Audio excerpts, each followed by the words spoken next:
So I just need to have a drink. I'd be using my right hand, but this looks so ratchet. Hey guys, and welcome back to my channel. I am so sorry I haven't posted a video in quite a long time, almost 3 months now. I was on a roll and then I stopped, and that's because I got a new job. Yay! So that's what I wanted to talk about today, is working, because being 30 now, I look back and I have worked so many jobs. I just want to give a whole list of all the different jobs that I worked at, and believe me, like, once you know how many altogether and the stories, like, I just hope that this won't make you feel so bad after all in the end. My first job was at a supermarket, and it was called Pack and Save. And everyone back in the day, they probably still do now, they called it Pack and Slave, because it's like really warehouse type of supermarket. And I worked that job for about a week. I hated it. I was so bored. It was just, ugh. And then my next job was at Burger Fuel, which is a burger joint place. And that was a really cool job. Like a good first job for customer service and getting into the hospitality field. I was there on and off for 2.5 years.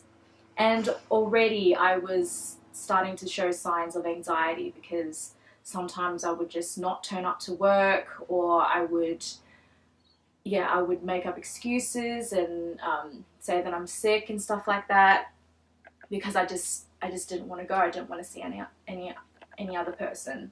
When I resigned, I was too scared to actually give my resignation to them. So what I did was I kind of snuck in a way, like in behind the kitchen where they have that memo board, and I just pinned my resignation there and I just ran away. So yeah, I was already showing signs of anxiety when I was like 16. After that, that was when I dropped out of high school. And then I started working at a dance studio. Yes, so that was Auckland City Dance, and I was a dance instructor there, teaching girls hip hop. I didn't last there very long. I think it was just a few months, and I already made up another excuse saying that there was like family related emergency. So yeah, still continuing the pattern of just making up excuses because I'm just, yeah, scared. And then after that, I got a job as a bank teller at what it was called. I'll put it up there on the video. How long was I there? Anyways, I wasn't there long because that was just before I turned 18. I got so bored easily, and then we had a work due, and my boyfriend at the time had, I don't know, there was some misunderstanding or argument, and this argument was between the boyfriend at the time and some other workers. And then the branch manager actually got us in. I wasn't involved at all. And these people were drunk, and like this branch manager was trying to mediate the situation. And it was just like all too much for me, because I just started there and there's already drama going on. I'm like, F this. And then I resigned, and I said that I started saying that I had mental illness, which I didn't even know about. It was just another excuse to get out. I also resigned because I was turning 18 and I knew that I was going to become a stripper.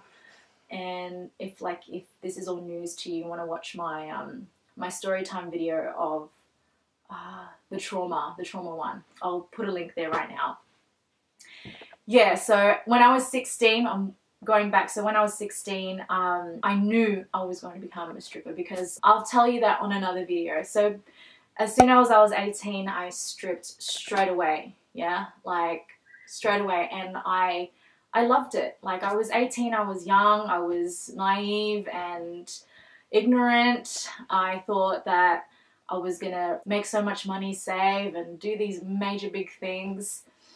But little did I know how dangerous it is, because there's just so many temptations. You have access to drugs, you know, you hang around with, you know, businessmen, drug dealers, like gangsters. Like, it's scary. It's a scary environment. Yeah, the money just came and go. I wasn't saving. I thought I had a plan, but I didn't have a plan. I didn't last long there, and it wasn't until I met another girl.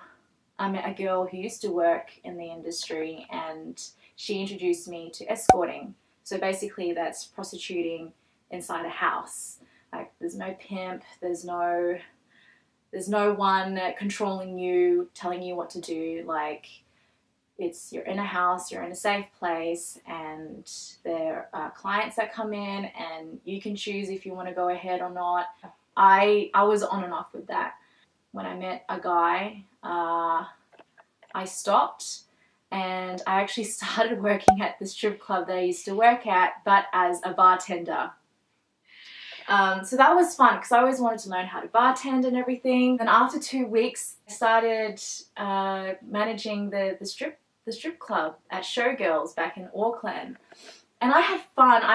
That was so much fun doing that. Like, I wish that I had focused and stayed and was away from the drugs, because I was just hanging around with the wrong crowd and relationships. So yeah, that took over, and I got fired from the job.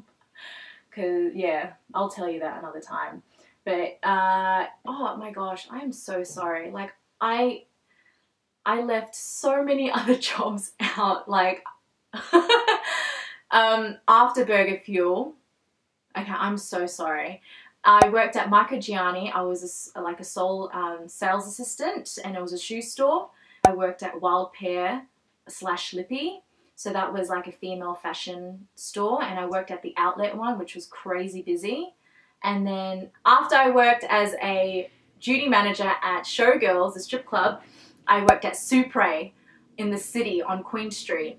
And that was so annoying. Like, it was just so boring, because I just, like, it was so super busy, and all I did was just stay in the freaking changing rooms. Like, that's all I did. And that just made my head go mental. And then after that, I worked at, I continued to work in hospitality, and I worked at different bars and restaurants. So I worked at Snapdragon, I worked at Invito, I worked at Flight Lounge, and there was this like espresso bar that I worked at, and I was a waitress promoted to duty manager after a while, and my boss was a freaking crackhead. And I was trying to get away from the drugs, so I'm like, holy shit, like, this is so bad. Like, I'm trying to be clean, I'm trying to be good, and then here I have this freaking boss who's a fucking ice head, like, just... So I left there, and then I moved to Sydney in yeah, with my boyfriend at that time, and then I started working as a brand ambassador for Bacardi at the Sydney International Airport. So that was like crazy shifts. Like, I'm talking about 10-hour days. So I would commute like almost 5 hours a day. So that's like 15 hours of working and public transport. So that was just crazy, and I didn't even last long there. I was there for a month. And I remember when I had work and I was staying over at a really close friend of mine, and I was hiding under the couch when they were leaving to go to work, because I had to go to work that day, and I think, yeah, the anxiety kicked in, and I didn't know that I had anxiety back then, but I was just frozen. Like, it was just all too much for me. After that, I started working at a restaurant, an Italian restaurant called Made in Italy, Trattoria. Yeah, then I started escorting again, because the boyfriend at the time and we had broken up. Started escorting again.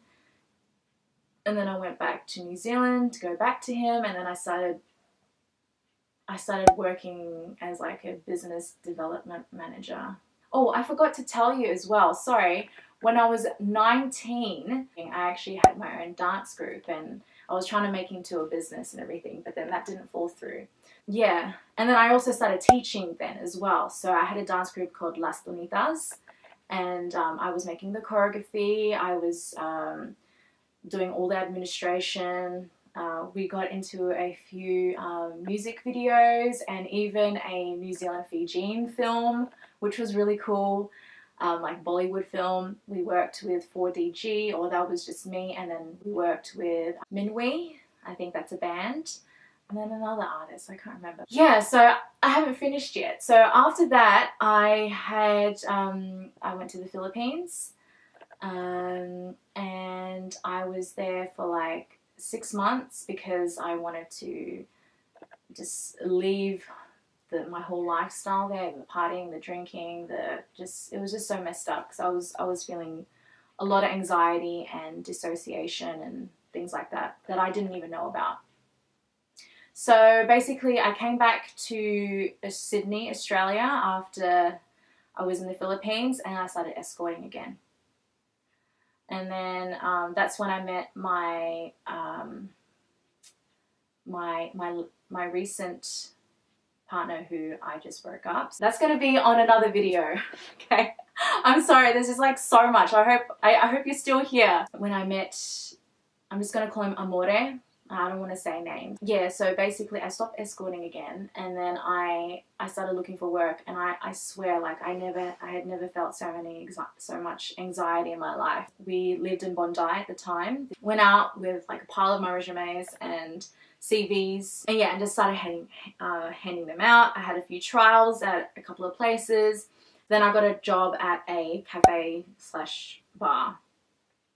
I hated that job. I just felt so much anxiety. It was like an all-rounder job. Yeah, so I kept on looking for jobs, and then I started working at a law firm as a office assistant. Yeah, so I was there for 6 months, and that was a really tough time for me because I was diagnosed. I was already on medication, and I was feeling like severely suicidal, and I attempted that year, and there was a lot going on that year with the court case and everything.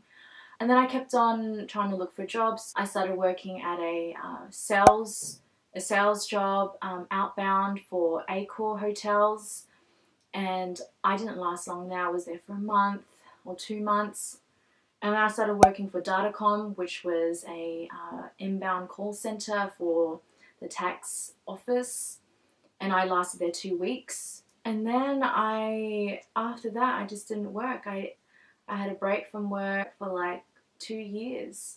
I just had to pause the video there because I forgot there were a couple of things that I missed, and I had started a counselling diploma back in late 2015, and that didn't fall through because the study provider went into bankruptcy, and I was 1 unit away from grabbing my diploma, and so I couldn't get it in the end. I will have to tell you that on another video. It was really unfortunate. I was so looking forward to it, and also I was looking for a job in between, and I was trying to get my foot into a club called Ivy, and that was run by a major hospitality group, and I finally got in, and I didn't do a shift there because of my anxiety, so I resigned. Okay, back to the video. And then we fast forward, like when I stopped posting my videos, and I got another job, a new one. I work at Custom Tees. I love the job. I love my workmates. I love the bosses. They're amazing.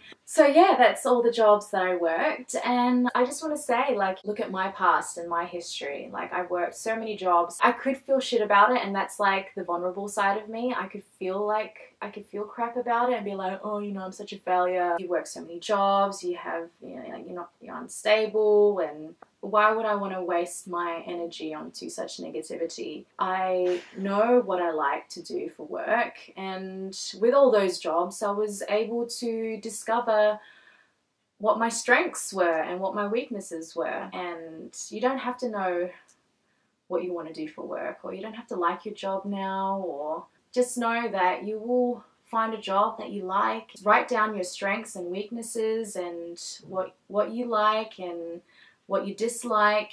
Yeah, sometimes you just have to work a job because you need to make money, and that's completely fine. Just know that it's only temporary if you want it to be temporary. Take it from me, I worked so many jobs, and we're all in our own journey, and there's nothing wrong. You will find out. You will get there soon enough, and you're already there now. Like, if you're trying to figure it out, it's all good. Like, seriously, just gotta make that money. Anyways, thank you so much for being here. I will post up again next week. Please, I need to post, okay? Anyways, I love you guys so much. Please take care and be good to one another.